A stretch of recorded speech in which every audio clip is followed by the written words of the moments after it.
Shalom à tous. On est très heureux, très content de se retrouver avec le Rav Shuraki, avec Midreshet Yehuda Manitou pour cette soirée d'études. Et comme on dit, c'est toujours un plaisir de se retrouver.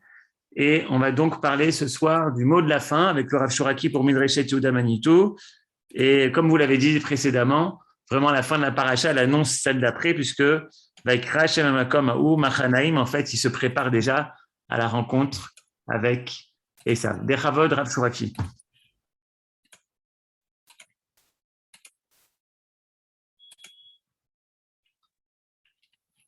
Vous m'entendez? Très bien. Alors, attendez juste un instant. Voilà. Alors, j'aimerais, avant de commencer, dédier l'étude de ce soir à la mémoire de mon beau-père, Moshe Ben Yitzhak Zenou, dont cette semaine, c'est Pekidat Shenato. L'étude de ce soir, effectivement, concerne la fin de la paracha de Vayetse, et d'une certaine manière, la fin de la paracha de Vayetse a quelque chose d'assez singulier par rapport aux fins de parashiot, parce que nous avons étudié jusqu'à présent les fins de la paracha qui nous préparaient à la paracha qui va suivre, qui était une sorte d'accroche et qui liait les parachutes de l'une à l'autre en commençant un petit peu ce qui continue. Alors c'est vrai, c'est présent dans la fin, nous allons voir tout de suite la fin de la paracha de Vayetse, mais en fait, il y a quelque chose de supplémentaire, c'est que la fin de la paracha à la fois nous accroche à ce qui va suivre, mais à la fois conclut la fin de la paracha de Vayetse en nous rattachant au début de la paracha. Pour quelle raison? La paracha de Vayetse se termine sur un épisode assez singulier, lorsque Yaakov, après s'être séparé de Lavan, il est écrit dans la paracha, ce sont les derniers psukim de la paracha, Ve'Yaakov alach ledarko, va'ifkir bo malaché Elohim. Vayomer Yaakov kasher ra'am, machane Elohim ze, va'ikra shem hamakom hahu, machanaim. Yaakov suit son chemin après s'être séparé de Lavan et rencontre Malaché Elohim, des anges. Et lorsque Yaakov voit ces anges, il dit Machane Elohim Zé, c'est un Machane, un campement. Alors ce Elohim est particulier, qui manifeste la présence d'Akadosh Baruch Hu, Vaikra Shem Hamakom Hahu, et il appelle cet endroit Machanaïm, ce doublé d'un double camp, qui est assez mystérieux parce qu'on ne sait pas trop à quel double Machanaïm, le campement des anges, mais en fait il a simplement rencontré des anges. Pourquoi est-ce qu'il y aurait ce double Machanaïm? Mais mis à part ça, il y a quelque chose de plus profond, c'est qu'on connaît très bien les premières visions de Yaakov au début de Parashat Vayetse, où il voit des anges, le rêve de l'échelle, où il y a Malaché Elohim, Olim Ve'ordimbo, donc il y a des anges qui montent, et on a énormément de commentaires sur la signification de ces anges, la signification du rêve de Yaakov, de l'échelle, etc. On a l'accroche de ce qui va suivre après Vayetse, au début de Vayishlach, c'est la rencontre avec l'ange d'Esav, cet homme qui l'arrête pendant la nuit. Et donc, on a aussi un long développement autour de cette étude-là. Mais encore une fois, les débuts de Paracha sont plus propices à tous les commentaires, puisqu'on en a pour le début de Vayetse avec les anges de l'échelle, on a pour l'ange de Esav au début de Vayishlach, mais on a beaucoup moins de tension qui est portée sur ces anges-là qui sont rencontrés à la fin de la Paracha de Vayetse, Machane Elohim, Machanaïm, quels sont ces anges que Yaakov rencontre. C'est d'ailleurs assez intéressant que dans le cas particulier de cette fin de paracha, on a aussi quelque chose d'autre, c'est que si vous analysez la manière dont se termine la Torah, les parachutes, alors on a parlé des parachutes, c'est celles que nous lisons maintenant, qui sont sur le fait de lire la Torah chaque année, de terminer toute la Torah, donc on a la Sidra, qui est notre paracha, Vayetse, Vayishlach, etc.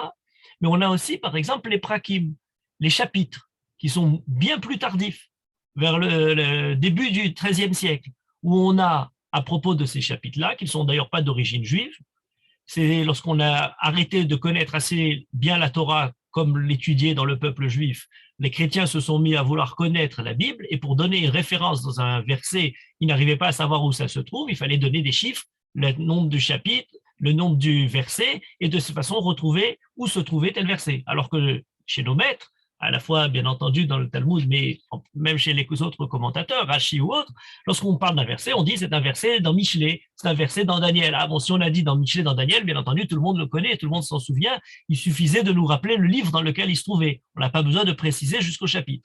En tout cas, quand les chapitres sont arrivés dans le Tanakh, eh bien, vous remarquez quelque chose d'assez singulier dans la fin de Parashat Vayetse, c'est que les chapitres, justement, commencent avec la séparation de Lavan. Vayashkem Lavan Baboker, Lavan se réveille, et Vayashov Lavan Imkomo, le pasouk se termine avec Vayashov Lavan Imkomo, Yaakov retourne dans son chemin, et ce pasouk-là, Vayashkem Lavan Baboker, c'est le Perek Lamedbet, c'est le nouveau Perek.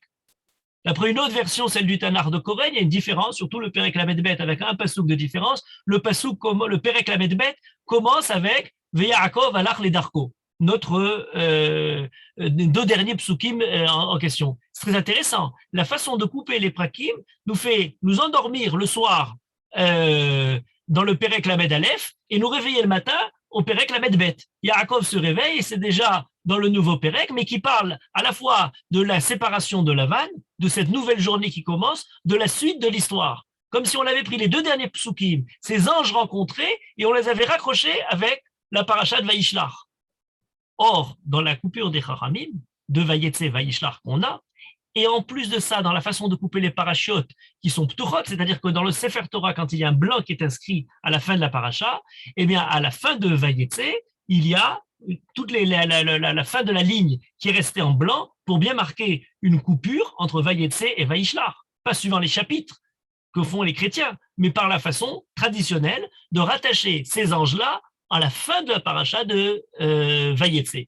C'est quelque chose d'intéressant parce qu'il demande à rapprocher pas simplement ce qui va suivre, mais aussi ce qui a précédé, c'est-à-dire la première vision de Yaakov des Malachim. Et il y a des liens linguistiques qui nous y rattachent. Par exemple, il est écrit Veyaakov alach ledarko, dans ces deux derniers psukim de notre paracha, Yaakov suit son chemin, mais le début de la paracha, Vayetse Yaakov Beershava, Vayelech Harana, c'est Alicha de Yaakov. Yaakov sort et Yaakov continue dans son chemin. D'ailleurs, toute la paracha de Vayetse est une paracha qui est écrite dans le Sefer Torah d'une traite, sans aucune afsaka, il n'y a pas de blanc au milieu de la paracha, ni de paracha ptucha, ni de paracha stuma, comme pour nous dire, c'est le début de cette nuit de Yaakov lorsqu'il sort d'Israël, qui va durer 20 ans, mais qui est la nuit de la galoute, et jusqu'à son retour de Yaakov de chez Lavan et qui retourne en Israël, au début de la paracha de Vaishlach, c'est comme si c'est une seule continuité, il n'y a même pas d'ouverture. La paracha est elle-même stuma, du début jusqu'à la fin, comme l'aventure de Yaakov semble être close dans cette longue nuit de sa galoute personnelle qui anticipe un peu la galoute ultérieure du peuple juif. On a donc Yaakov alach ledarko, vayelech harana, mais ça ne s'arrête pas simplement à ce mot-là.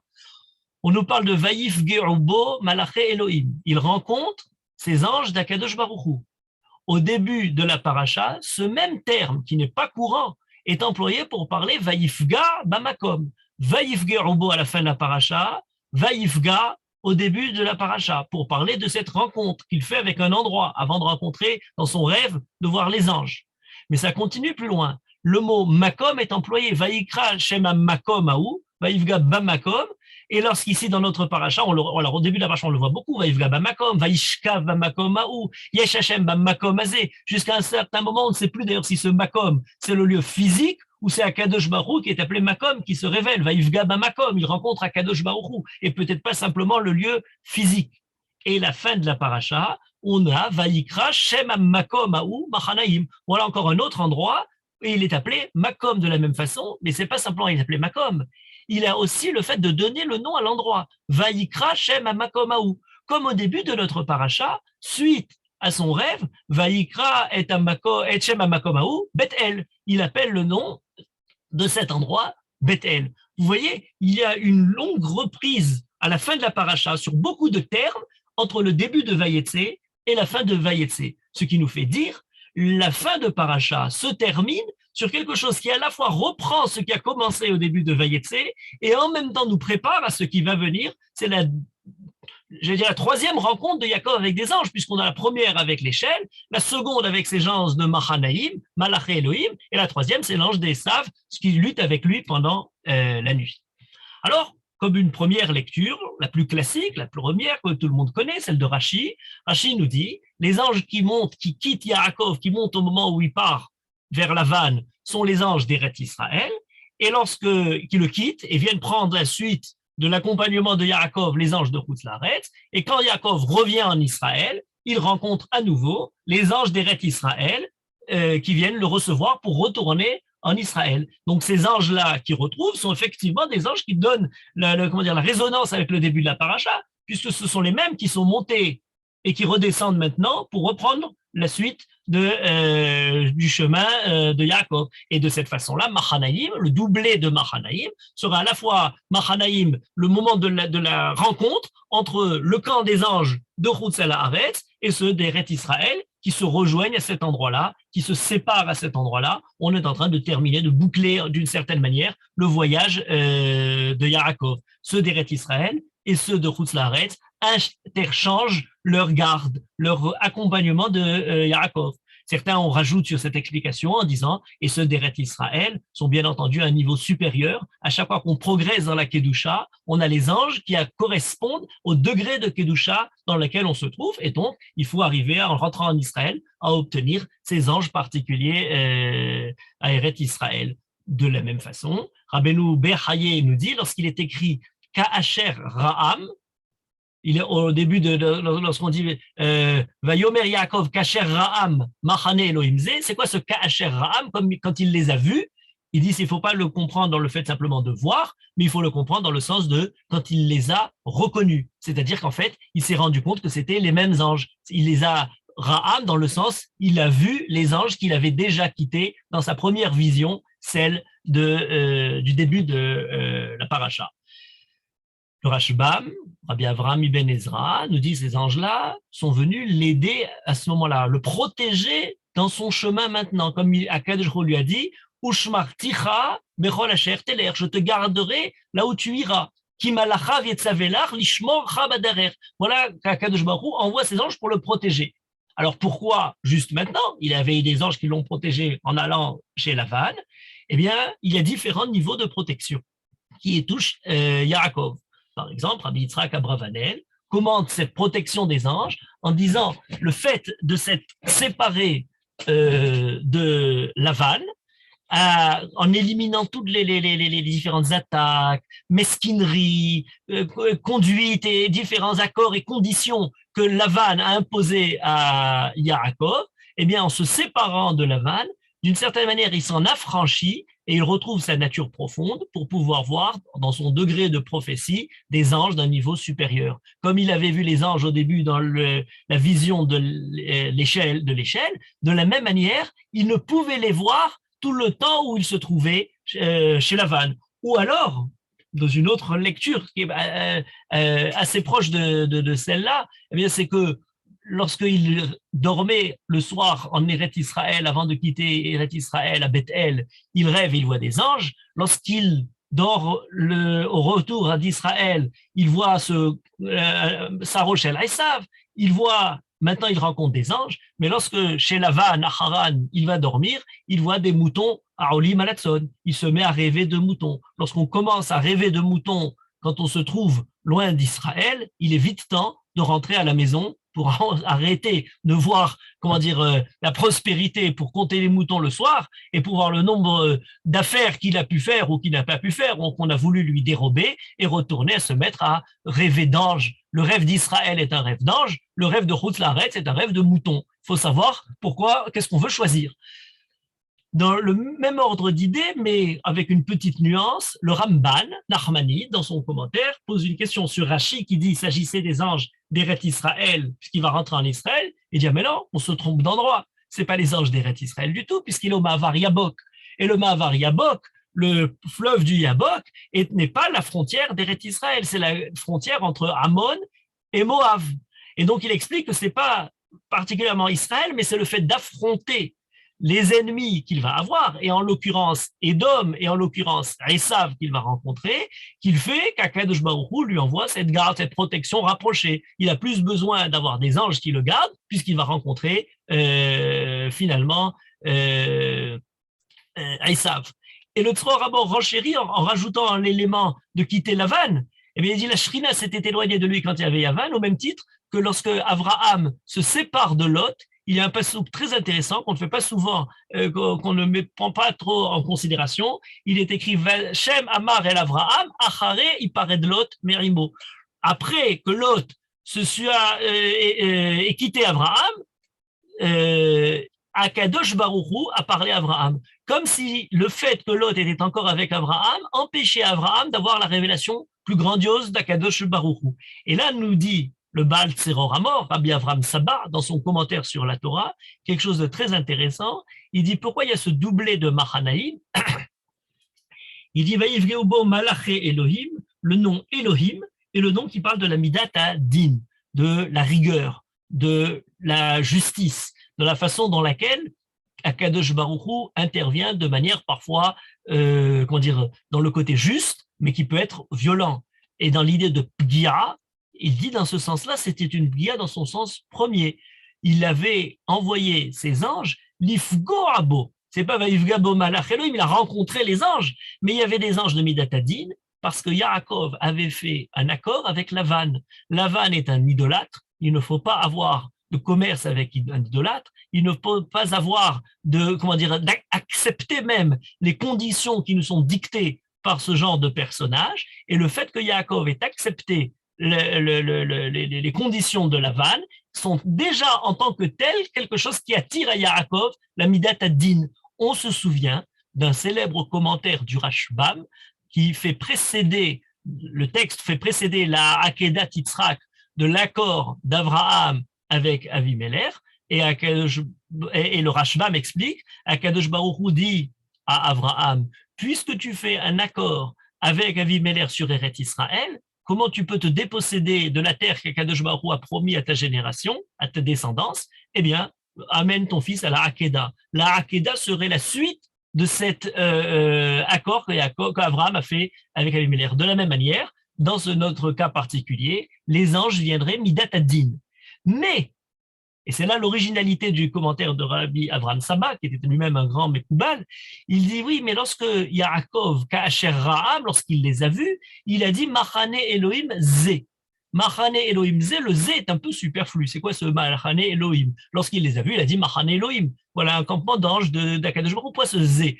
Et alors, d'après la Kabbalah, le mot Zé, et en particulier Machane Elohim Zé, correspond Zayinehe à la valeur de 12. 12 sont les 12 combinaisons différentes du nom Yudke Vavke, du Shem Havaya. Le nom Yudke Vavke peut être combiné de 12 façons différentes, les lettres Yudke Vavke.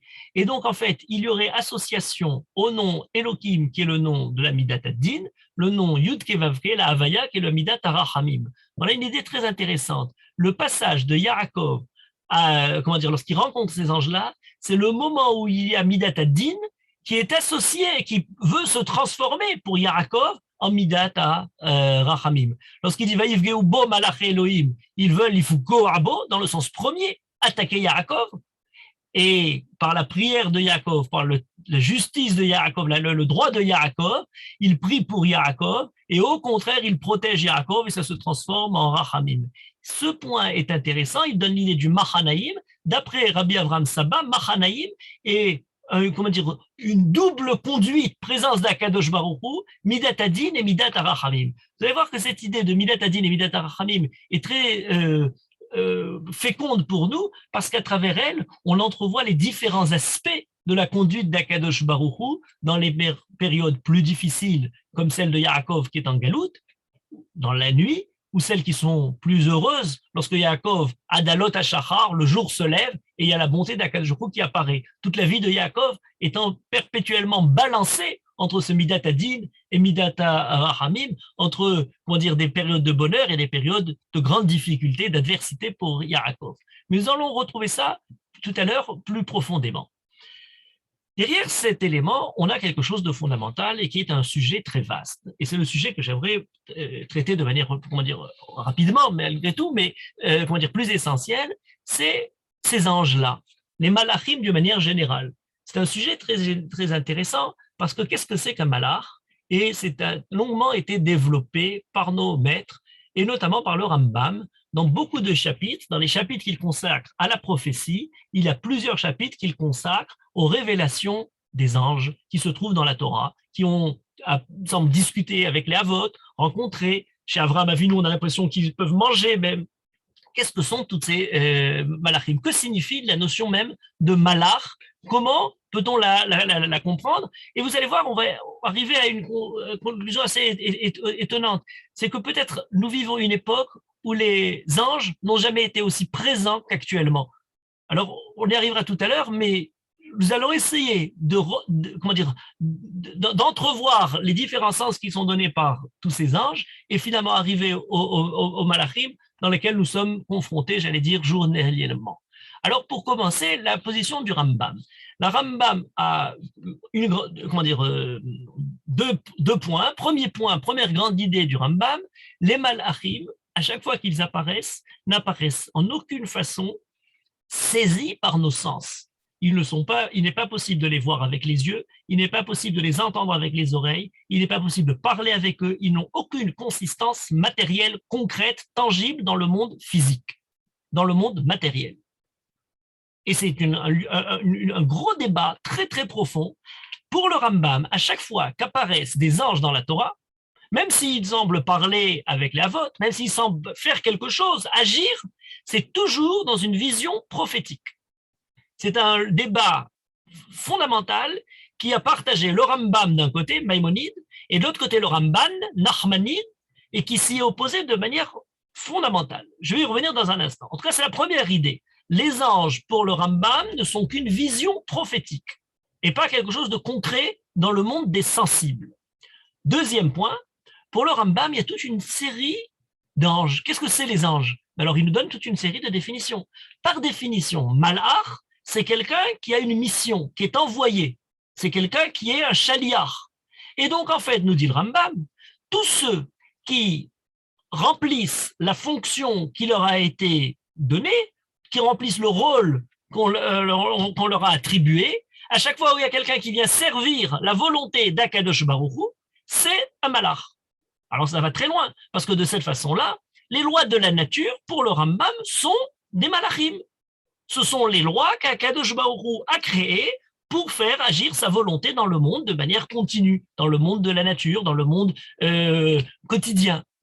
Les éléments du monde, les corps, les différentes, comment dire, jusqu'aux esprits, abstraits, sont des malachim, c'est-à-dire sont des éléments créés par Akadosh Baruch Hu pour appliquer son projet pour le monde qu'il a créé.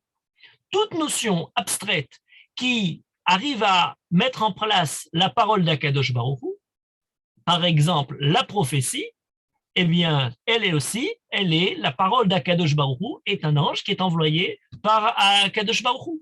Et le prophète, qui lui-même est celui qui porte ce message-là pour le révéler au roi, au peuple, etc., est lui aussi un malach, est lui aussi un envoyé. Alors là, il est plus dans le côté physique que le côté abstrait, mais il reste dans cet même élément. Et il peut y en avoir dans le monde concret des personnes qui peut-être même inconscientes du rôle qu'Akadosh Baruch Hu leur attribue, mais qui sont là pour provoquer quelque chose dans l'histoire, pour pouvoir causer une certaine conduite particulière, ont joué le rôle de malach, sans même l'avoir, en être conscient peut-être. Voilà quelque chose de très intéressant parce qu'ensuite le Rambam dit oui, mais alors il faut quand même différencier entre différents malachim. Il y a celui qui joue le rôle du malach et il y a la vision du malach. Et cette vision-là n'est pas une vision d'essence, est une vision, lorsqu'on voit le malach, est une vision d'ordre totalement prophétique. De la même manière qu'il y a des forces dans la nature, or on ne voit pas les forces telles quelles. Vous pouvez parler de la force de gravité, c'est quelque chose qui est présent, la force de gravitation qui est présent dans le monde, mais on ne voit pas la force, on voit les conséquence de cette force-là, la manière dont cette force-là attire, agit dans le monde. De la même manière, le malach, c'est la force qui est là, et on ne la voit pas avec nos yeux. Ce à quoi répond le Ramban, mais bien entendu que non, il y a une révélation concrète, à un tel point. C'est que lorsque Abraham rencontre des anges qui arrivent, qui se révèlent à lui, d'après le Ramban, c'est que dans la vision prophétique. Alors lui dit le Ramban, mais alors dans ce cas-là, pourquoi Abraham, elle n'a pas vraiment, Abraham rentre dire à Sarah, Lushiva si Ugot, de préparer des Ugot, elle n'aurait pas fait ça réellement pour des anges qui ne mangent pas. L'autre Sarah n'aurait pas entendu ce que disait le malach, puisque c'est quelque chose qui n'est pas entendu par les sens. Alors comment Sarah s'est mise à rire? Est-ce qu'on peut interpréter tout ça dans une vision prophétique? Et Ramban va très loin et disant, si jamais c'est simplement une vision prophétique, donc tous ces éléments-là, ce seraient des éléments comme un rêve mensonger, puisqu'il raconterait une histoire qui ne s'est pas produite de la part de Sarah ou autre.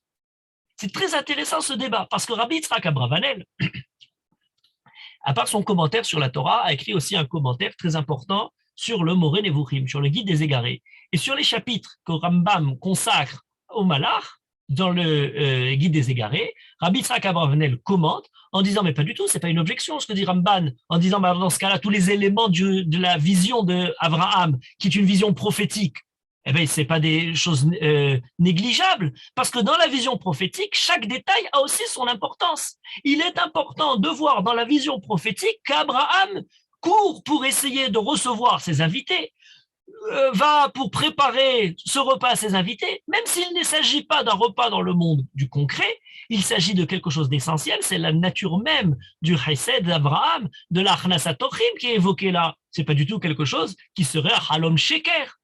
Et d'une certaine manière encore plus profondément, le Ritba qui a écrit un livre entier pour répondre aux objections du Ramban sur le Rambam, de Nachmanide sur Maïmonide, dans son livre qui s'appelle Sefer HaZikaron, il dit mais la nature du rêve ou la nature de la vision prophétique a une dynamique interne, indépendante de ce qui se produit dans le monde concret. Et donc en aucune façon on peut objecter contre le Rambam en disant à partir du moment où toute la vision d'Abraham et des anges devient une vision de l'ordre de la conscience prophétique d'Abraham, qu'il y a des détails qui gêneraient. Au contraire, c'est une autre dynamique et il faut l'étudier comme on étudie la profondeur d'un message prophétique. Ça pose quand même un certain problème. Par exemple, les anges qui arrivent chez Lot. Alors Lot aussi, ce serait une vision prophétique. Pour le Rambam, les anges, encore une fois, ils continuent chez Lot, ils ne peuvent pas être des anges avec une consistance matérielle et physique. L'ensemble des commentaires du Rambam nous dit, c'est la vision de Lot qui arrive malgré tout à les voir. Il y a un commentaire extrêmement original d'un grand chacham, Rabbi Nissim de Marseille, qui a écrit un livre qui s'appelle Marasé Nissim, et qui dans son livre, qui suit totalement le sillage du Rambam, extrapole de manière terrible parce qu'il dit la vision d'Abraham qui a commencé avec les anges qui viennent chez lui a continué toute l'histoire de Lot jusqu'à la destruction de Sodome, et la destruction de Sodome elle-même est quelque chose qui se crée dans le monde concret, bien entendu, mais le fait d'annoncer aux anges qu'il faut se quitter, c'est quelque chose qui avait été annoncé en prophétie à Abraham. Et alors Abraham a dû transmettre le message à Lot. Le message a dû passer d'une autre façon pour arriver chez Lot, puisque ce n'est pas un message qui est dans l'ordre du concret des anges. Il fait passer tout le passage du début de la paracha de Vayera avec les anges chez Abraham, chez Lot.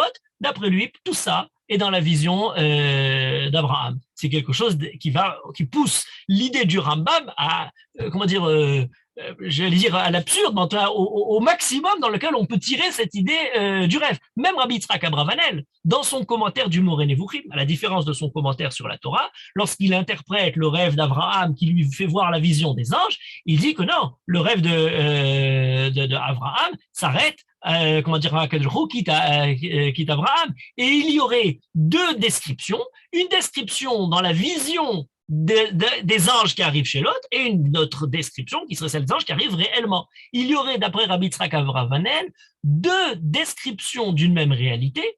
Et d'ailleurs, c'est très intéressant parce que dans son commentaire de la Torah, Rabbi Yitzhak Abravanel décrit les deux lectures, les deux chapitres qui décrivent la création du monde, en expliquant qu'il y a pour la création du monde une qui est la vision, le projet de la création et la seconde qui est l'application, la mise en pratique, la création elle-même concrète qui s'est produite. En fait, ce serait facile avec ces deux manières de voir. On pourrait envisager que lorsqu'il y a des répétitions dans la Torah, il y en a une qui est sous le mode prophétique, qui est sous le mode de la vision, qui est sous le mode du projet, et il y en a une autre qui est dans la réalisation, dans le côté concret de la chose. Il y a dans ce débat un apport extrêmement intéressant qui a été apporté par le Rav de Tlemcen, Rabbi Ephraim Ankawa, qui tout le monde connaît son apport au niveau de, comment dire, qui était un des grands tzadikim, qui a fait des nissim, etc. Mais il a écrit un livre très important qui s'appelle Sha'ar Kevod Hashem. Et dans son Sha'ar Kevod Hashem, le Rav Ephraim Ankawa, on parle du début du XVe siècle,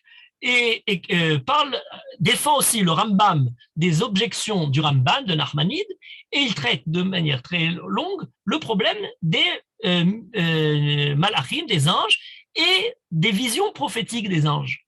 Et il essaye de faire le shalom entre le Ramban et le Rambam, entre ces deux positions-là, en essayant de les réconcilier. Alors, ce sont deux positions qui, a priori, ne se réconcilient pas. Et pourtant, il y a plusieurs pages très intéressantes, qui sont d'ailleurs, le livre Sha'ar Kevod Hashem du Rav Ephraim Ankawa est très difficile d'accès tout seul, et on a une bonne compréhension de ce livre grâce au dernier grand Rav de Tlemcen, Rabbi Chaim Blia, qui l'a édité et qui lui a rajouté dans son commentaire, Petar HaSha'ar, l'explication, les notes nécessaires à sa compréhension. Et il développe, Rabbi Chaim Blia, dans l'interprétation du Rav Ephraim Ankawa sur la discussion entre le Rambam et le Ramban, quelque chose de terriblement intéressant. Il dit, mais il n'est pas nécessaire pour justifier la vision prophétique abstraite des anges qui ne sont pas dans le monde du concret, de perdre le côté concret et appliqué de ces anges. Mais si, c'est quelque chose d'inconciliable a priori. Ce sont deux positions totalement opposées. Alors il dit non, il est possible d'entrevoir qu'il y ait pour le Navi, pour le prophète, pour le tzaddik, une double perception, qui serait une perception, j'allais dire, superposée de la réalité et de la vision prophétique. Comme si la vision prophétique pouvait s'appliquer sur la réalité elle-même. Il y aurait la vision de la réalité qui continue à se dérouler. Abraham est en train de courir pour aller chercher à donner à manger aux anges. Et il y aurait une entité qui n'est pas de l'ordre du sensible, qui est perçue par Abraham, comme le dit le Rambam, par sa conscience prophétique, mais qui n'empêche en rien qu'Abraham bouge pour essayer de leur donner Alors, ça paraît très difficile. Quand on lit le Rabbi Chaim Blia, on se dit, bon, mais qu'est-ce qu'il veut dire? Qu'est-ce que voulait dire le Rav Ephraim Ankawa? Ce qu'il y a, c'est qu'aujourd'hui, on a des moyens très, très faciles pour trouver ça. Il y a tout un domaine du monde technologique actuel dans lequel on vit qui s'appelle la réalité augmentée, dans laquelle vous avez vos petits appareils et avec lesquels vous pouvez voir le monde que vous voyez, le monde normal, le monde concret, et dans ce monde-là, vous voyez, ça sert, sont collés, sont adoptés, tout un tas de choses, d'objets, de personnages qui n'ont rien de concret, qui sont totalement virtuels. Oui, mais si jamais on peut intégrer des objets virtuels sur un monde concret, pourquoi ne pourrait-on pas intégrer une vision prophétique sur quelque chose de concret? Et d'une certaine manière, en fait, on aurait dans la vision du Rambam, interprétée par le Rav Ankawa, on aurait à la fois le côté, Abraham n'est pas, lorsqu'on lit le Rambam en général, on s'imagine que Abraham est dans un état de torpeur, comme un rêve, et puis tout d'un coup, il est entièrement dans le domaine de la conscience prophétique, dans le domaine du virtuel. Il ne voit plus le côté concret. Et tout ne devient finalement qu'un rêve. C'est ce que dit d'ailleurs le Ramban quand il objecte contre le Rambam. Mais non, il n'est pas obligé de dire ça. Le Rambam peut interpréter que la perception des anges n'est pas concrète, est une vision prophétique, sans pour autant quitter la conception concrète et physique du monde qui nous entoure. Et il peut voir au même moment ces deux aspects qui se présentent de cette manière-là. C'est très intéressant parce que le Rambam reprend cette idée-là et continue dans des passages qui sont même plus embêtants dans le rapport entre le côté conscience et concret. Par exemple, la rencontre qui va venir avec l'ange de Esav. Pour le Rambam, de la même manière, la vision de Yaakov ne peut pas lutter avec un ange. Un ange n'a pas une consistance physique. C'est quelque chose qui est entièrement dans l'ordre de la vision prophétique. Alors si c'est dans l'ordre de la vision prophétique, comment est-ce qu'il peut y avoir ce côté concret? Et non seulement concret, c'est que ce côté concret de la vision prophétique est très sensible puisqu'il ressort le lendemain matin après avoir lutté avec l'ange en boitant. L'ange l'a attaqué dans ce qu'il a de totalement physique. Il sent sa jambe qui boite. Et sur cette idée-là, on a une longue tradition qui essaye d'entrevoir comment ce qui a commencé comme quelque chose qui est purement virtuel, dans le virtuel supérieur, celui de la prophétie ou du rêve prophétique, comment peut-il avoir des retombées? Et Rabbi Yitzhak Abravanel, le Ralbag avant lui, et Rabbi Ephraim Ankawa dans son Sha'ar Kevod Hashem, explique en disant il est tout à fait possible qu'il y ait une retombée physique sur quelque chose qui était au départ simplement de l'ordre psychique. Et d'ailleurs, Rabbi Avram ben Arambam, qui suit et défend bien entendu la position de son père, et objecte, mais comment est-il possible, si jamais il s'agirait du même vision de Yaakov, parce que oui, j'oubliais un point important, c'est que d'après le Rambam, la vision de Yaakov, des anges en cette fin de parashat Vayetse, n'est que le début d'une vision qui continue et qui se déroule jusqu'au moment où il rencontre l'ange. Et il rencontre Esav réellement. Tout ça n'est qu'une seule vision prophétique. Alors il dit le Rabbi Avram ben Arambam, alors dans ce cas-là, pourquoi l'un s'appelle Mahanaïm et l'autre s'appelle Péniel? Et il dit oui, mais parce que ici, pourquoi ici il y avait plusieurs anges et là-bas il n'y en a plus qu'un seul qui apparaît? Eh bien, nous dit Rabbi Avram ben Arambam, c'est la suite de toute cette vision-là et qui change pas simplement d'endroit, mais de point de vue sur l'endroit.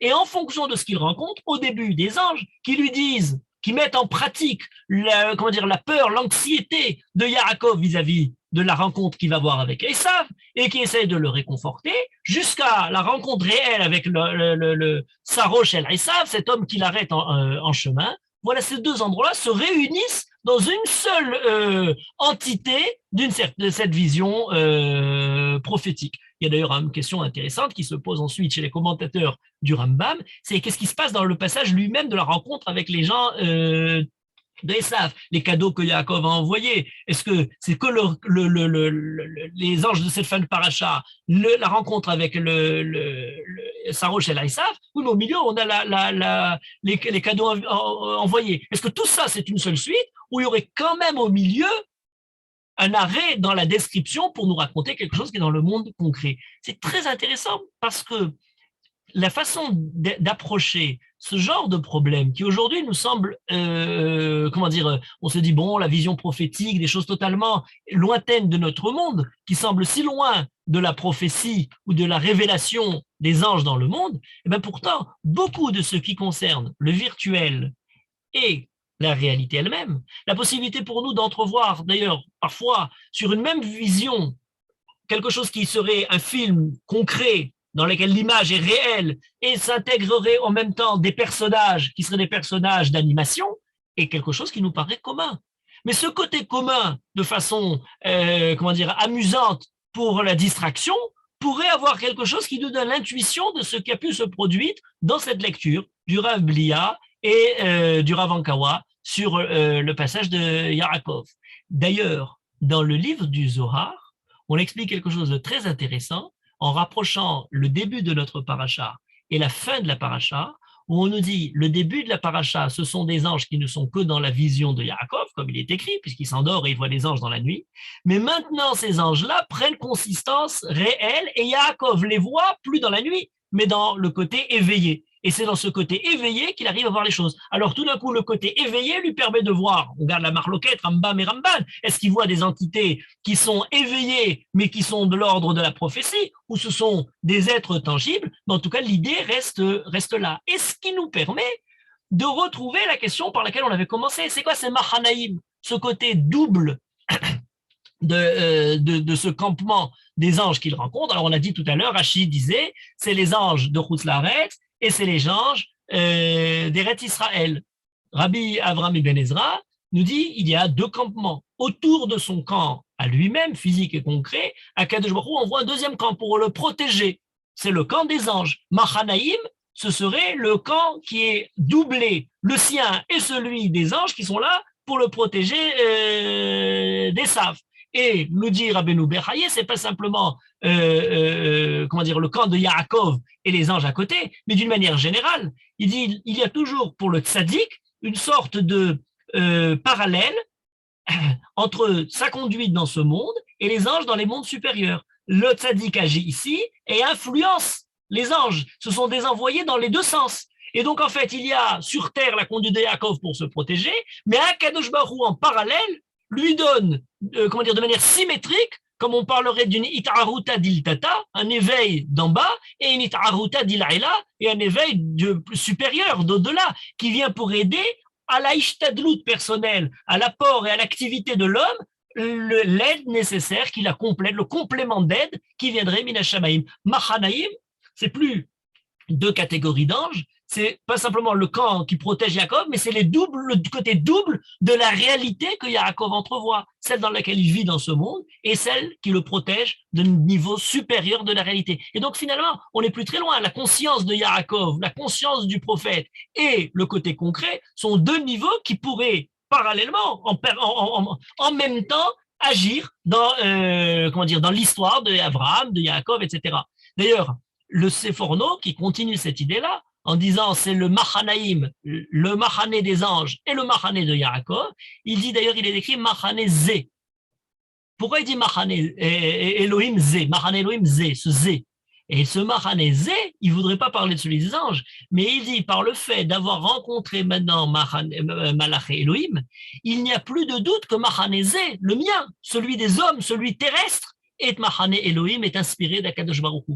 La vision des anges de Yaakov lui permet de comprendre que dans son aspect purement terrestre, concret, humain, eh bien, même dans ce côté, cette humanité de Yaakov et de son campement, c'est Akadosh Baruch Hu qui l'inspire. La vision virtuelle influe, plus maintenant cette fois comme une réalité superposée, mais en prenant conscience du côté beaucoup plus profond de la réalité même que Yaakov vit à travers son campement, à travers sa famille, à travers tous ceux qui l'entourent. Le fait de voir des anges n'en dit pas seulement sur les anges qui sont vus, mais on dit sur celui qui peut les voir et sur ceux qui entourent de manière concrète et physique celui qui les voit. Et ça va tellement loin, cette idée-là, que le Or HaChaim, lorsqu'il explique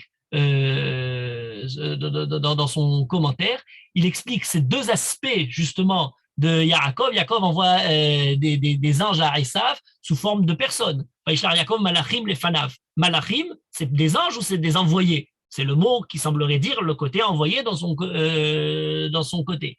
Mais lorsque Yaakov voit que les anges sont là et l'entourent dans son campement, eh bien, d'une certaine manière, il a compris que ce ne sont pas des envoyés. Akadosh Baruch Hu avait envoyé à Yaakov des anges qui viennent de Esav. Ces anges-là auraient pu arriver sous forme d'hommes, de manière concrète, mais ils apparaissent de manière soudaine. Pour le Rachaïm, c'est pour Yaakov la manifestation qu'il ne s'agit pas de personne. Il s'agit de quelque chose de divin, de Malachané Elohim Zé. Ce ne sont pas des hommes, mais il aurait donc deux aspects, le côté concret, physique, avec lequel il va faire la guerre, et le suivant, ceux des anges sous forme de ces anges-là qui sont venus l'aider et qui, d'une certaine manière, l'entourent pour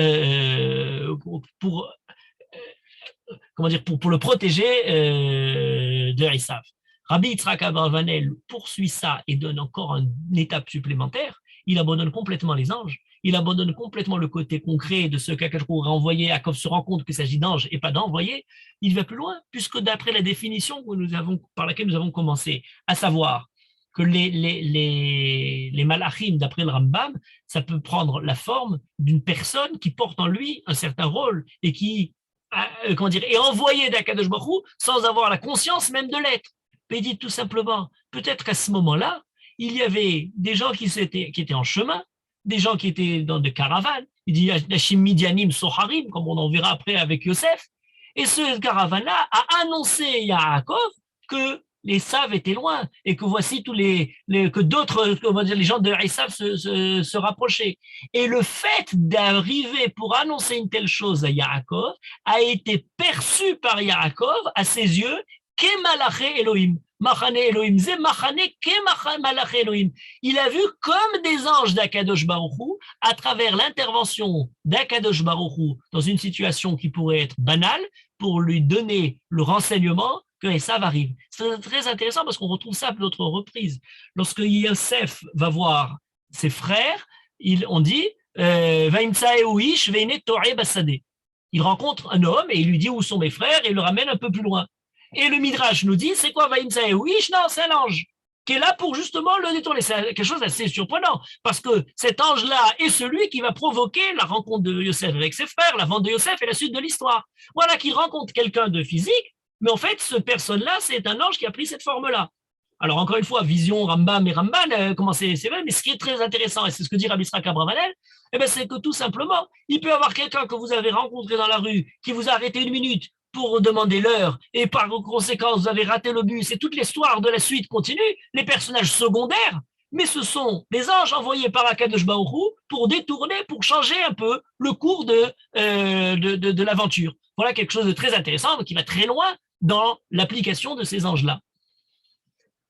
Dans le Midrash, de Bereshit Rabbah, sur notre paracha, on nous dit, on pose une question très étonnante. On dit, mais combien il y avait de malachim qui ont accompagné Yaakov lorsqu'il est rentré en Eretz Israël? Alors là, deux positions, accrochez-vous. Ravuna, au nom de Rabbi Aivo, nous dit, Shishim Ribo Malachim. Et oui, puisqu'il est écrit Machane Elohim, et Machane, on a la référence du Machane, c'est le campement des Bnei Israël dans le désert, et dans le Bnei Israël, il y avait Shishim Ribo, 600 000 juifs, donc il y avait obligatoirement dans le Machane des Malachim, Shishim Ribo. Il dit plus que ça, Ravuna Beshem Rabbi Aibo dit, la Shechina n'est pas Shora pour moins de Shishim Ribo. Rabbanan, les Chachamim, on dit non, pas Shishim Ribo. Shishim Ribo, c'est trop facile. Il y a écrit Machanaim. Machanaim, c'est doublé. Si c'est doublé, il y avait Me'esrim Ribo, pas Shishim Ribo. 1 200 000 malachim. Alors là, on est dans les myriades de malachim, les quantités incroyables de malachim qui sont autour.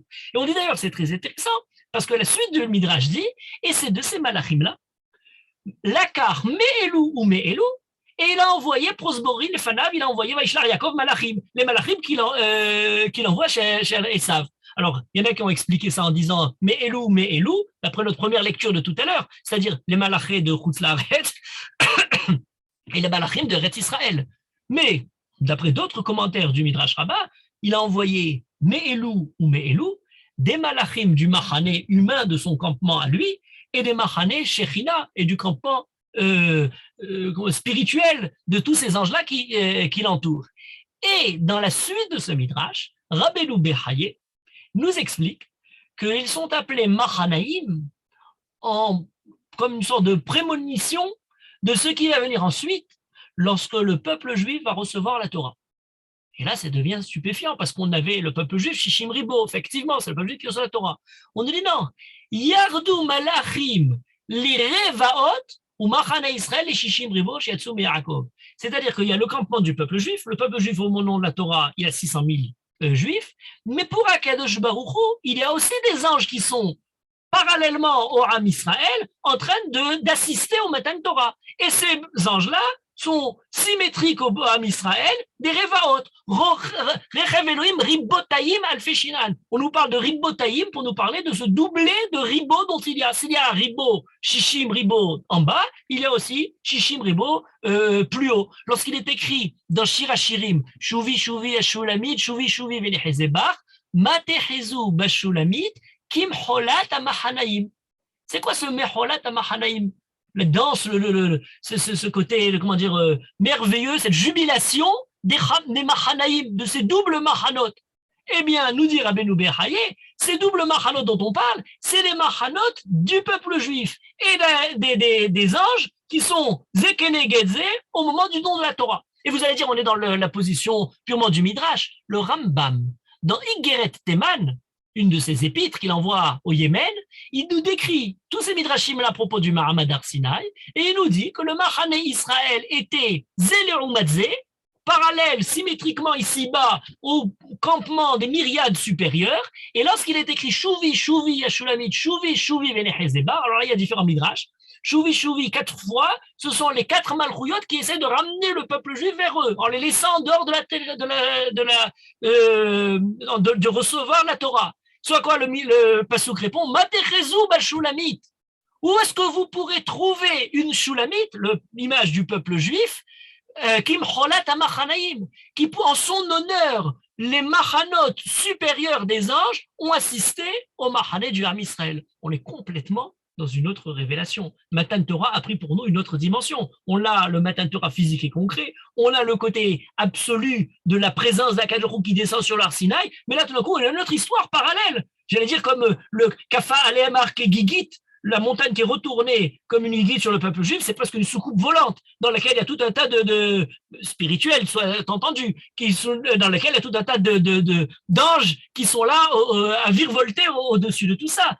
L'idée du Rabban Kawa et du Rabbi Chaim Blia, qui nous dit qu'il y a une superposition de deux réalités parallèles, une celle concrète et une celle plus supérieure de tous ces anges, le côté virtuel dans ce cas-là d'absolu, c'est-à-dire la vertu dans le plus beau sens de ce terme, eh bien, elle est présente dans ce midrash-là. Finalement, le Rav Ankawa n'a fait que développer, formuler de manière plus philosophique ce que disait le midrash dans sa façon imagée. C'est deux réalités qui se superposent. Et l'explication par laquelle je commençais tout à l'heure, dans le Tseror à mort, selon laquelle il y avait Machanaïm, Din et Rachamim en même temps. Eh bien, Din et Rachamim sont là deux notions de la révélation d'Akadosh Baruch Hu qui correspondent parfaitement à, d'une part, ce mot Elohim, qui est comme la nature du Teva, le monde naturel, c'est-à-dire, d'une part, le monde, pas simplement de la justice ou de la rigueur, mais le monde des lois naturelles, des règles de la justice, de la morale, du monde tel qu'il se déroule dans sa causalité. Et on a Rachamim, qui est l'intervention d'Akadosh Baruch Hu. Ces deux entités se superposent l'une sur l'autre. L'entité physique et concrète vécue par Yaakov et l'entité révélée par Akadosh Baruch Hu à travers ces anges-là qui se superposent en même temps. Ce que nous dit dans son langage kabbalistique, le din et le rachamim ne pourrait être en fait qu'une manière de formuler cette même idée profonde de cette vie qui est à la fois dans le monde de la nature, des lois, de la causalité, et en même temps dans laquelle se révèle quelque chose de plus haut que tout ça, c'est la vision d'Akadosh Baruch Hu à travers les anges, les envoyés d'Akadosh Baruch Hu. On pourrait à travers ça entrevoir donc le début, la fin de notre paracha et la suite de ce qui va venir comme étant une différente continuité du rapport de Yaakov qui quitte le côté la hashgacha directe d'Akadosh Baruch Hu en Eretz Israël, mais qui va, dans le courant de sa vie, continuer à avoir une vie avec les difficultés, les différentes aventures qui peuvent lui arriver chez Lavan et autres, et voir porter en lui en permanence la conscience d'Akadosh Baruch Hu qui l'accompagne, qui sont ces anges-là qui sont avec lui. Mais on pourrait avoir dire tout ça sans arriver à ce par le quoi j'ouvrais tout à l'heure en vous disant, mais d'une certaine manière, tout ce sujet-là, qui pourrait sembler des sujets édifiants, de miracles, de visions, qui correspondraient parfaitement à notre sentiment religieux et profond et fidèle à la tradition, pourrait sembler très éloigné d'un monde moderne qui a repoussé toute vision qui risquerait de heurter sa sensibilité rationnelle, sa sensibilité, j'allais dire, technologique, concrète, du monde qui est celui qu'on l'on voit, et non pas toutes ces myriades d'anges qui circuleraient, qui se promèneraient autour de nous. Et là, ça devient terriblement intéressant, parce qu'à y réfléchir un peu plus, on se rend compte que peut-être tout ce sujet que nous avons étudié à travers sa formulation traditionnelle, c'est-à-dire le Midrash, c'est-à-dire les Kabbalistes, c'est-à-dire les commentaires traditionnels, d'une certaine manière est peut-être le sujet le plus actuel qui soit, et peut-être le sujet dans lequel nous vivons de manière la plus profonde aujourd'hui. Remarquez qu'à la fois en hébreu, le mot malach, qui est l'envoyé, l'émissaire, Vaishlar Yaakov Malachim, a priori dans le sens du pshat, ce sont des personnes, des envoyés, des messagers. Et le même mot que ont repris les langues occidentales basées sur le grec, ange, agélos, c'est aussi le messager, le médiateur. C'est-à-dire qu'il y a aussi cette conception-là d'entrevoir qu'est-ce qui se produit à travers ceux qui font justement le chemin. Alors là, il y a quelque chose de surprenant. Premier point, il y a une différence entre les religions polythéistes et les religions monothéistes. Dans les religions polythéistes, il y a beaucoup de dieux. Il y a une pléthore de dieux, un panthéon de toute une série de dieux. Pour chaque force, un dieu. Et il y a un seul ange, qui s'appelle Hermès. D'ailleurs, il s'appelle Hermès Agélos. Hermès, c'est le dieu des messages. C'est le dieu des relations, des commerçants, des traducteurs, de ceux qui sont sur les chemins, des carrefours. c'est le Dieu messager. Eh bien oui, s'il y a plusieurs dieux, il faut qu'il y en ait un qui fasse justement le lien, qui fasse coordonner tout le monde. Ça, c'est pour les Ovdei Avodazara, les polythéistes, les païens. Chez les monothéistes, c'est différent. C'est exactement symétriquement opposé. Il y a un seul Dieu, mais alors une multitude d'anges, une multitude de créatures dans un vaste monde, puisqu'il n'y a plus qu'un seul Dieu, eh bien on en a plein des anges qui sont là pour annoncer dans toutes les forces de la nature la parole du Dieu unique. Cette myriade d'anges pour envoyer les messages en tout lieu, en tout temps, à toutes les créatures. Mais encore une fois, il ne faut pas mélanger les, et à or vers rocher. Dans ce qu'on appelle de manière traditionnelle monothéiste, il y a un fossé qui sépare les chrétiens de la position juive. Dans la position de la Torah, aucune image, aucune représentation de cet ensemble d'anges. On serait au sens premier du terme, c'est un vieux débat théologique, iconoclaste, c'est-à-dire ceux qui ont brisé les idoles, ceux qui ont brisé les représentations. Il y a énormément de malachim qui se promènent un peu partout, mais il n'y a aucune vision de leur description, même quand on en a qui sont décrits. Prenez l'exemple du Maaseh Merkava de Yechezkel, où on a des détails qui sembleraient être concrets, impossible à les associer ensemble pour créer une véritable image, sauf dans la mentalité totalement fantaisiste des peintres occidentaux tout au long de l'histoire. Chez les chrétiens, les peintres, les sculpteurs, les architectes nous dessinent tous les milliers d'anges un peu partout. Mais le paradoxe, c'est lequel ? C'est pas simplement que entre eux et nous, eux les représentent et nous interdisons de les représenter. C'est que chez eux, ils n'ont pas besoin d'anges, puisqu'ils nous ont amené une immaculée conception qui nous a donné la concrétisation concrète du médiateur par excellence. À partir du moment où est arrivé l'acrobate, il n'y avait plus besoin d'aucun ange, il les remplace tous. Donc on représente les anges qui ont cessé, on les a même pas mis, j'allais dire, à la retraite, on les a complètement rendus totalement inutiles, superflus, puisque maintenant on n'a plus besoin. On ne représente pas dans la Torah les anges parce que les anges continuent d'être présents. Dans le monde chrétien, les anges qui n'ont plus besoin de raison d'être à partir du moment où on a retrouvé le médiateur, vous voyez que là on se retrouve avec le dieu médiateur Hermès Agélos des païens, se retrouve finalement sous la forme de cet acrobate. Mais ça va plus loin, ça va beaucoup plus loin. Si on devait caractériser l'époque dans laquelle nous vivons, alors on pourrait dire, on a eu chez les païens dans le monde occidental différents patrons qui ont donné l'image de ce monde occidental dans lequel on se trouvait. Pendant longtemps, l'image de tous les patrons ayant fait des statues sur toutes les places de France, c'est Prométhée qui a volé le feu aux divinités et qui est le dieu du travail, le dieu du feu, de l'énergie, de la production, de la révolution industrielle, de l'utilisation du feu dans tout ce qu'il y a de plus concret.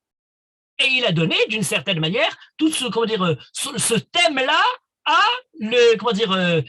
la description des sociétés occidentales jusqu'à la deuxième partie du XXe siècle. La deuxième partie du XXe siècle, on l'a un peu repoussé ou le mis de côté pour une autre divinité, c'est Hermès. Les communications, les messages, les médias, j'allais dire, les WhatsApp, toute la journée entourés, mais en plus profond, entouré dans une ère où il n'y a que des anges, il n'y a que des messageries, que des communications, que des réseaux, des entrelacs de direction, de mouvements, de passages, de carrefours.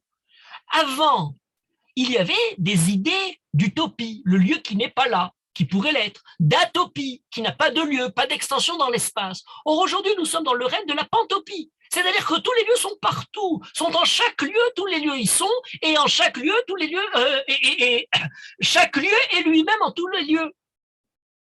Les réseaux qui nous font passer justement et qui ont ce lien, qui créent plus de médiation, plus de réseaux que dans l'ancien monde, il y a quelque chose de fondamental qui a évolué. Il y avait d'autres sortes d'anges qui avaient été préposés à faire justement ces relations-là. Alors, j'en donne des toutes simples, les plus simples. Il y avait des parents qui étaient là pour justement faire le lien entre une époque passée et une génération à venir, qui n'avait pas connu un certain monde. Il y avait des enseignants, des historiens qui nous racontaient, avec différents documents des restes, ce que les anges du passé ont pu raconter. N'oubliez pas, quand je parle d'anges, il y a des anges maléfiques, il y a des anges exterminateurs, ce ne sont pas que des anges totalement souriants et agréables. Mais en tout cas, on avait une certaine manière de communiquer dans les générations. On n'avait pas pour l'histoire, mais pour la géographie, des voyageurs qui nous rapportaient le récit, le devisement du monde, le fait d'avoir vu d'autres contrées, d'autres horizons, et de nous en faire des récits, de nous montrer des images, d'en nous montrer des films. Et de cette façon-là, on était entouré, à travers ces voyageurs, de certains anges qui nous rapportaient de plus loin ce qui se trouvait. Mais ce n'est pas valable qu'à ce niveau-là. Le monde politique avait, dans l'Ancien Régime, un monarque de droit absolu, dans lequel se rejoignaient tous les sujets, qui faisait d'une certaine manière le passage entre une population disparate, éparpillée, qui n'avait aucun lien peut-être les uns avec les autres, mais qui se retrouvait justement dans sa personne. Et même aujourd'hui, dans les démocraties représentatives, l'homme d'État est celui dans lequel le groupe se reconnaît. Ou non, dirons-nous, par les temps qui courent, mais en tout cas, dans lequel médiantrent les différents électeurs, les différents citoyens, justement pour faire le passage. Oubliez la politique. Le rôle traditionnel de l'intellectuel, de l'écrivain, médiateur entre la connaissance, les zones éthérées de l'esprit et les hommes, et le commun des mortels, apporter un peu de ces idées transcendantes vers l'homme simple. Le rôle de l'artiste était le médiateur entre les mondes supérieurs de l'art, du subtil, l'alchimie des sens et les hommes. Et même si vous voulez parler de choses beaucoup plus terre à terre, l'économie avait aussi, on en parlait il y a quelques cours, un long débat entre qui doit-on privilégier, la diffusion ou la production, celui qui commercialise, celui qui fabrique, celui qui justement est commerçant, nomade, nouveaux produits, nouveaux marchés et dans la distribution, ou celui qui est sédentaire, fabricant, fidèle et qui reste là.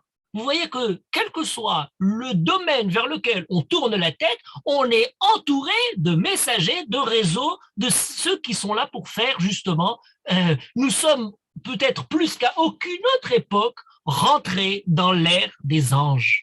Il faudrait commencer à parler de l'angélologie, comme il y avait dans l'ancienne époque, des traités pour nous décrire les différents anges, dans lesquels nous sommes peut-être certaines mauvaises langues diraient, mais je ne voudrais pas m'attirer justement les foudres de ces anges maléfiques, que les anges exterminateurs, nocifs, ont pris le remplacement de toutes ces myriades de chérubins qui peut-être peuplaient peut-être on a le niveau d'ange auquel qu'on mérite. Est-ce que tous sont véritablement devenus des anges? Et là, il y a quelque chose d'étonnant. Et là, je voudrais conclure tout ça pour nous rapporter sur notre paracha. Remarquez qu'il y a quelque chose de très surprenant. Presque on pourrait dire que c'est déjà dépassé, toute cette vision dont je vous parle. Pour la raison suivante. Non, il y avait des réseaux, il y avait des médiateurs. Mais qui est effectivement celui qui envoie et celui destinateur et celui qui va faire justement le lien? Ça, c'était valable lorsqu'il y avait encore une route à parcourir et cette route-là était parcourue par celui qui faisait la distance. Il y a une échelle entre la distance impossible à rallier de Mutsavo Arsa et de Osho Magia Shabaima. Le ciel et la terre ont besoin justement de ces anges pour apporter une parole transcendante, infinie d'Akadosh Baruch Hu à nous, hommes limités. Mais c'est fini tout ça.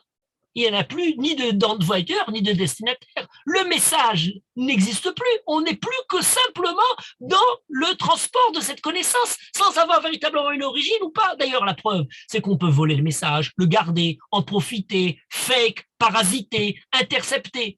Il fut une époque où il y avait l'information, la connaissance, et il y avait un intermédiaire pour transformer de l'information en connaissance, qui sont deux données totalement différentes. Toute information ne devient pas nécessairement une connaissance. Il faut quelqu'un qui sache faire ce travail-là. Ça pouvait être dans différents niveaux, celui qui commente, l'expert qui arrive à voir, le scientifique, le chercheur, le politicien, le médecin. Prenez l'exemple des informations médicales qui sont présentes pour tout le monde, mais il y a une différence, un fossé énorme entre avoir toutes ces informations, tous ces renseignements, et créer à partir de là la compréhension fondamentale qui nécessitait justement l'expertise du scientifique, du médecin, de celui qui connaissait tout ça. Est-ce que l'on ne voit pas s'effacer devant le message ou l'ange, la personne finalement, le médium, l'intermédiaire, est-ce que c'est encore la nécessité ou nous pouvons tous court-circuiter, j'allais dire, cet intermédiaire pour en passer? Alors, il y avait quelque chose d'important. Prenez l'exemple, par exemple, de nos maîtres, qui justement étaient les anges qui nous apportent la Torah. Eh bien, on a le même phénomène aujourd'hui qui se produit, des connaissances éparpillées un peu dans tous les domaines. Est-ce que ils étaient là pour servir le message de la Torah? Ils n'étaient là que pour porter, comme la Porsche, le Navi est appelé Niv Sfataim, sur la base de la racine, la parole de ses lèvres. Donc, c'est celui qui est porteur d'une parole qui est parfois totalement effacé devant cette parole-là, qui n'a plus ses sens. L'idée du Rambam de tout à l'heure, c'est qu'il n'a plus de consistance physique au moment où il voit l'ange. Le message envoyé par Akadosh Baruch Hu dépasse de loin la consistance de la personne. Il est obligé de perdre un petit peu ce côté concret. On avait le côté parfois de Nevim terrassé par la prophétie qui les touchait. Ou est-ce que c'est parfois des anges, des intermédiaires qui s'exhibent, qui passent leur temps à être en permanence, à se porter, à se présenter, j'allais dire à être sur une certaine vitrine, à se publier pour essayer en permanence de se montrer? Il y a quelque chose de fondamental et qui peut être la dernière évolution de ces anges-là, et il nous est apporté par notre paracha. Avant, les anges étaient les relations, étaient justement ces intermédiaires-là. Or aujourd'hui, puisque chacun a un ange dans sa poche, que sont devenus les anges? Eh bien, ils sont justement ce que notre paracha nous présente. C'est plus du tout ceux qui sont là pour simplement faire le lien, mais ce sont ceux qui arrêtent la route. Je disais en commençant, le mot qui commençait, c'est Vayeler Yaakov. On nous parlait Vayetze Yaakov Beershava, Vayeler Harana. Il va en voyage, il marche. Il revient en Eretz Israël. Voilà encore une fois, Alach le Darko. Yaakov, Alach le Darko. C'est très intéressant parce que c'est ce passage-là que nous évoquons à chaque fois qu'on fait la Tfilat Aderer. La Tfilat Aderer, on rajoute ce passage de Yaakov, Alach le Darko. Nous sommes sur un chemin. On pourrait envisager ce chemin, d'autant plus aujourd'hui qu'on a un ange pratique qui va tout de suite au ciel et qui redescend, ça s'appelle le GPS, qui apprend quand même quelque chose d'important, c'est que pour savoir ce qui se passe dans le monde concret, dans le monde terrestre, il faut monter voir, poser la question au satellite qui est dans le ciel, qui nous renvoie la réponse. On ne peut peut-être arriver à s'orienter sur les lignes de la Terre que si on a peut-être quelque chose qui nous est une certaine échelle de Yaakov qui nous élève un peu plus loin. Que sont devenus les anges? Eh bien, cette première apparition des anges chez Yaakov dans son rêve, chez Yaakov Mahanaïm, chez l'ange de Esav, le Saro chez Esav qui arrête Yaakov, ce ne sont plus ceux qui permettent la relation, ce sont ceux au contraire qui l'arrêtent, qui essayent de freiner l'avancée irréfléchie, inconsidérée de l'homme dans ses différentes activités, pour essayer de le mettre sur une autre direction qui le fait toucher au-delà de là où il se trouve. Les anges qui empêchent Yaakov, qui le font s'endormir lorsque Yaakov de manière presque artificielle lui fait revenir pour essayer de l'endormir, c'est un sommeil pour le moins surprenant. On nous raconte que Yaakov, quand il était chez Shem et Ever, pendant 14 ans, n'a jamais même fermé l'œil, tellement qu'il étudie la Torah. Il est poursuivi par son frère, il lui reste rien, il va sortir dans une aventure où on ne sait pas où elle est, il a le sommeil du juste, il arrive à s'endormir, va yishkav bamakom hayu, va yalen sham, et faire des rêves. Il y a quelque chose du miracle dans ce sommeil de Yaakov. C'est Akadosh Baruch Hu qui ne fait pas simplement kfitzat aderer, mais qui au contraire l'arrête à ce moment-là pour lui permettre d'entrevoir qu'il croit faire une progression, ce qui l'éloigne de Yitzhak sur les lignes des longitudes et des latitudes terrestres, mais qui l'élève un peu plus d'Akadosh Baruch Hu entre ces malachim qui montent et qui descendent. Lorsque Yaakov va réintégrer Israël, Yaakov, dans son avancée rapide pour essayer de revenir en Eretz Israël, est aussi arrêté et freiné. Et en étant freiné par ces malchanaïm, par ces anges, par ce sarosh el Esav, eh bien, il a des anges qui vont faire exactement l'inverse de ce que font nos anges modernes et actuels. Les anges modernes et actuels nous permettent de croire, d'avoir l'illusion de l'ubiquité. L'illusion de croire qu'on peut être partout en même temps, que les lieux ne veulent plus rien dire, qu'on peut aller très vite, tout et tout, partout. Mais les anges de la Torah sont des anges qui, au contraire, arrêtent dans cette rapidité comment dire, qui nous semblerait nous transformer en surhomme pour nous dire il y a peut-être un autre monde. Ce frein dans la marche physique est nahal aleiti. Il y en a qui vont très vite, qui sont un peu pressés comme Esav, mais il y a Yaakov qui va doucement. Et dans ce côté doucement de Yaakov, c'est ce qui lui permet au contraire de s'élever vers une nouvelle direction qui n'avait pas été entrevue. C'est l'échelle qui le fait monter vers Akadosh Baruch Hu, voir des anges qui montent et des anges qui descendent, pour entrevoir un monde à une autre dimension que simplement la dimension des lignes et du globe terrestre. Il a besoin de s'arrêter d'une certaine manière pour entrevoir ces anges-là qui sont de médiateurs, qui sont ceux qui vont apporter un nouveau message, mais étant donné que ce message-là l'élève dans une autre direction, cette fois-ci verticale, eh bien, il a besoin d'une certaine manière de ralentir sa progression terrestre sur les lignes du globe. Voilà peut-être dans notre vie moderne, tellement dénuée de sainteté, un petit peu de ce que signifie le Kodesh. Ce que signifie le Kodesh, c'est avoir dans notre monde terrestre, choulin, profane, un petit peu du côté absolu du monde d'Akadosh Baruch Hu qui se révèle à nous. C'est peut-être ça qu'est le rôle des anges dans notre vie. Merci beaucoup, Toda Rava, Rav Shmulaki, avec les anges modernes. Alors, Midreshet Yehuda a entendu votre appel, puisque dans une semaine, on ne pourra pas être à deux endroits en même temps, il n'y aura pas de Zoom. Le 21 novembre, dans une semaine, Midreshet Yehuda organise une soirée à l'approche de Hanouka. Vous êtes tous conviés, c'est à 18h30 à Jérusalem, à Chiba. Je préviens encore, il n'y aura pas de Zoom. Et il y aura entre autres le Rav Eitan Fison, il y aura également un chanteur avec sa guitare et Ariel Assad. Donc, inscrivez-vous auprès de Rivka pour dimanche prochain, 18h30, à l'occasion, à l'approche de Hanouka, soirée de retrouvailles à Midreshet Yehuda, donc à Chiba, Jérusalem. Vous pouvez maintenant ouvrir vos micros et poser des questions. On a encore 5-7 minutes avec le Rav Shuraki. Bechavot, chers amis, pour commenter et poser vos questions.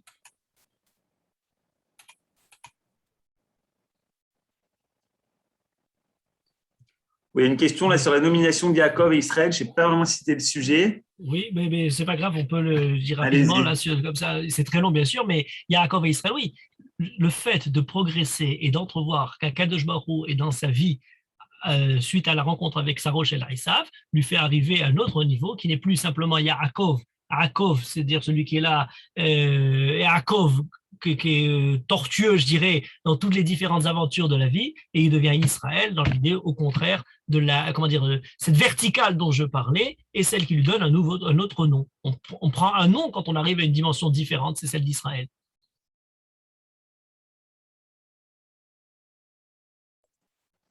Merci. Quelqu'un d'autre veut réagir?